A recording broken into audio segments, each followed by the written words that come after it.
নিভ্রানের phone বাজছে বিকট শব্দে। ঘুমের মধ্যেই চোখ মুখ কুঁচকে গেল রাত্রির। ফোনটা বাজতে বাজতে একসময় থামল। ঘরটা আবারও নীরবতায় ডুবে যেতেই চোখ মুখ স্বাভাবিক করে ভালো করে নিভ্রানকে আঁকড়ে ধরল সে। ঘুম পাচ্ছে ভীষণ। আজকাল বড্ড বাজে অভ্যাস হয়েছে। লোকটার বাহু ছাড়া ঘুম আসে না। বুকে মুখ না গুজলে চোখের পাতা বন্ধই হয় না। নিভ্রান গতকাল অনেক দেরি করে ঘুমিয়েছে। অফিসের কী সব কাগজপত্র ঘাটাঘাটি করতে করতেই রাত 2:30 বেজে গেছিল। তারপর শুয়েছে। সেই ততক্ষণ তার চোখেও ঘুম ছিল না কেন যেন। মিনিট না পেরোতেই আবার দ্বিগুণ উদ্দামে বাজতে লাগলো ফোন। এবার সরাসরি চোখ মেলল রাত্রি। কোমর থেকে নিভ্রানের হাতটা সরিয়ে একটু উঠে হাত বাড়িয়ে বালিশের পাশ থেকে ফোনটা নিল। অফিসের ম্যানেজার ফোন করেছে। বাটন চেপে শব্দ বন্ধ করল সে। মানুষটা একটু শুয়েছে, তাও শান্তি নেই। সারাক্ষণ শুধু কাজ আর কাজ। ফোনটা বালিশের নিচে ঢুকিয়ে নিভ্রানের দিকে তাকালো সে। মাথার ঝাঁকড়া চুল এলোমেলো। রাত্রি আলতো করে হাত চালিয়ে তা আরও অগোছালো করে দিল। চোখের নিচে ভাঁজ পড়ে গেছে গভীর ঘুমের কারণে। গালের কাটার দাগটাও মানিয়ে গেছে সুদর্শন চেহারায়। রাত্রি হেসে ফেলল নিঃশব্দে। মাথা নামিয়ে কাছ থেকে দেখল। কপালে কপাল ঠেকালো। কাটা জায়গাটায় আঙুল ছুঁয়ে দিতেই নিভ্রান ঘুম মাখা অস্পষ্ট কণ্ঠে বলল, কে ফোন করেছিল রাত? রাত্রি চমকে গেল। থতমত খেয়ে সরে যেতে চাইতেই নিভ্রান আটকে ফেলল। পিট পিট করে তাকিয়ে ভ্রু কুঁচকে বলল, তুমি কি আমাকে ভয় পাও? ভয় পাবো কেন? ছাড়ুন। ভয় না পেলে ছাড়বো কেন? আচ্ছা, ভয় পাই, এখন ছাড়ুন। নিভ্রান হেসে বলল, ভয় পাবা কেন? আমি কি করেছি তোমাকে? সদ্য ঘুম ভাঙা চেহারায় হাসিটা অবিশ্বাস্য সুন্দর দেখালো। রাত্রির চোখ আটকে গেল, মন মিয়েই গেল। গাল রঙা হলো, ভর করলো আচ্ছন্নতা, নিমগ্নতা। নিভ্রান নরম গলায় বলল, কি হলো? রাত্রি ঘোর কণ্ঠে বলল, আপনি এত সুন্দর কেন? নিভ্রান হাসলো আবারও। আচমকাই দুকালে হাত রেখে কপালে ঠোঁট ছুঁয়ে বলল, কে ফোন করেছিল? দাও তো। রাত্রি সরে গেল। বালিশের নিচ থেকে ফোনটা বের করে নিভ্রানের হাতে ধরিয়ে দিল। নিভ্রান উঠে বসেছে ততক্ষণে। ঘুমটা পুরো হয়নি, গা ম্যাচম্যাচ করছে। ফোন চেক করলো, কল ব্যাক করে বিছানা ছেড়ে উঠে দাঁড়ালো। রাত্রি ছোট একটা শ্বাস ফেলে চুলে হাত খোপা করলো। বিছানাপত্তর ঝেড়ে জামা কাপড় নিয়ে ওয়াশরুমের দিকে ঢুকলো। নাস্তার টেবিলে বসে রাত্রি বলল, আপনি খালাকে বলবেন ওনার আর রান্না করা লাগবে না, রান্না আমিই করতে পারবো। নিভ্রান চোখ ছোট ছোট করে বলল, তুমি করবে কেন? এত কষ্টের কেন দরকার নেই।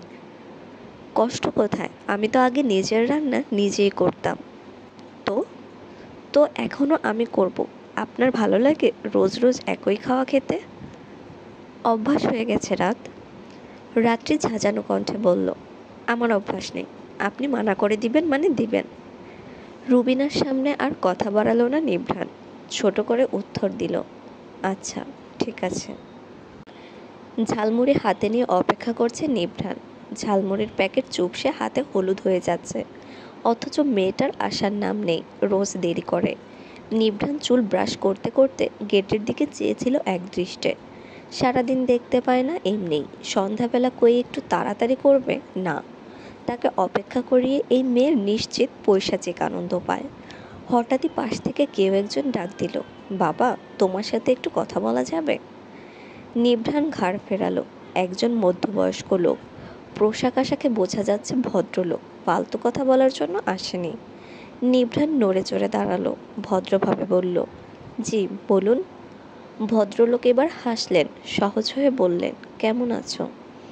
নিভ্রান সৌজন্যমূলক হেসে বলল, জি ভালো, কিন্তু আপনি কে? ঠিক চিনতে পারলাম না আঙ্কেল। আমাকে চেনবা না তুমি, চেনার কথাও না। নিভ্রান বলার মতো কিছু পেল না। ভদ্রলোক কিভাবে কথা এগিয়ে নিয়ে যাবে তাও বোধগম্য হলো না। অপরিচিত একটা লোকের তার সাথে কি কথা থাকতে পারে? ভদ্রলোক নিজে থেকেই একটু কাছে এসে দাঁড়ালেন। গলা নামিয়ে অনুসন্ধানী কণ্ঠে বললেন, তুমি রাত্রি মেয়েটাকে নিতে আসো না এই বাসায় পড়ায় যে? নিভ্রাণ কিঞ্চিত অপ্রস্তুত হয়ে বলল, জি। ভদ্রলোকের চোখ চকচক করে উঠল। তুমি কি ওর আত্মীয়?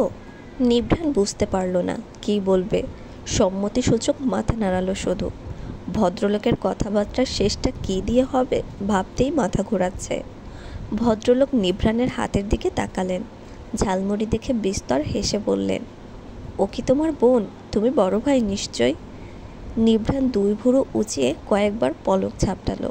কথাটা হজম করার চেষ্টা করতে করতে বলল, সরি।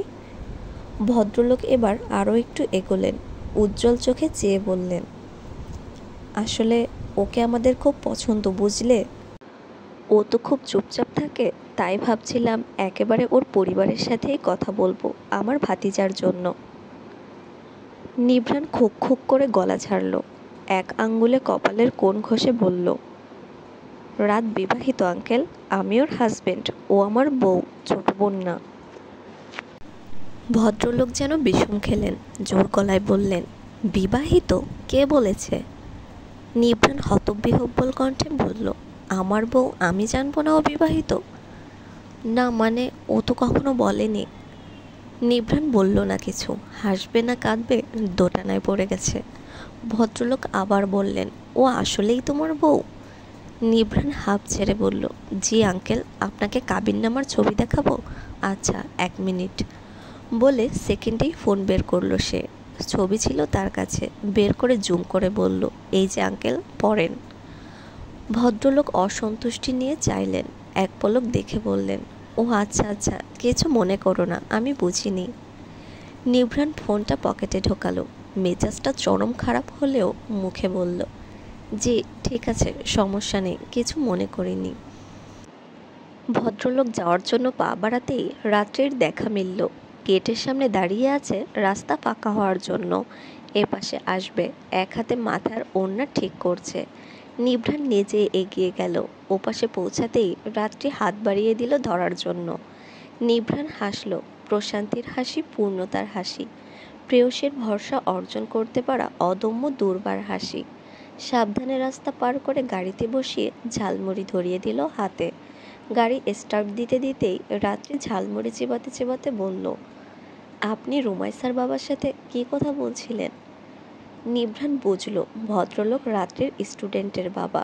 কি বিশ্রী অবস্থা, পড়াতে এসেও শান্তি নেই, বউ নিয়ে কাড়াকাড়ি শুরু হয়ে গেছে। গাড়ির চাবি ঘোরাতে ঘোরাতে সে ফিচেল কণ্ঠে বলল, তোমার জন্য বিয়ের সম্বন্ধ এসেছিল রাত, নাকচ করে দিয়েছি। আমার বউকে আমি কেন বিয়ে দিব?